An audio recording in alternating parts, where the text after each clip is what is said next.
पुणे ग्रामीण पोलिसांच्या स्थानिक गुन्हे शाखेने धडाकेबाज कारवाई केली। त्यामध्ये जबरी चोरी, चेन स्नॅचिंग आणि घरफोडी करणाऱ्या 2 सराईत टोळ्यांचा पर्दाफाश केलाय। या कारवाईत एकूण 23 गुन्ह्यांचा उलगडा केला।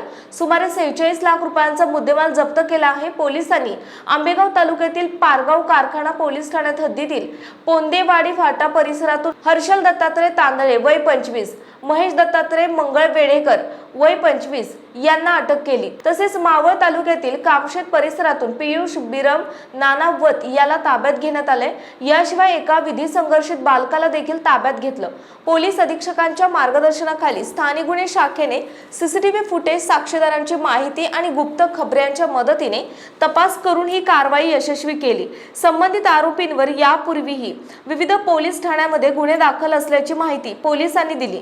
कोल्हापूर परिक्षेत्राचे विशेष पोलीस महानिरीक्षक सुनील फुलारी आणि पुणे ग्रामीणचे पोलीस अधीक्षक संदीप सिंह गिल, अप्पर पोलीस अधीक्षक रमेश चोपडे, गणेश बिरादार यांच्या मार्गदर्शनाखाली प्रमोद क्षीरसागर यांच्या नेतृत्वाखाली तपास पथकाने ही कारवाई यशस्वीरित्या पार पाडली। या पथकात शंकरराव पाटील, सचिन वांगडे, सुभाष चव्हाण, सचिन कांडगे यांचा सहभाग होता।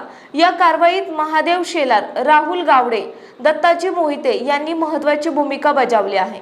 भाऊसाहेब लोकरे, अभिजित सावंत यांनीही तपासात सक्रिय सहभाग घेतला। चोरीच्या घटनांना आळा बसवणार अधिकाऱ्यांच्या मार्गदर्शनाखाली आणि पथकाच्या समन्वयातून ही कारवाई यशस्वी झाली आहे।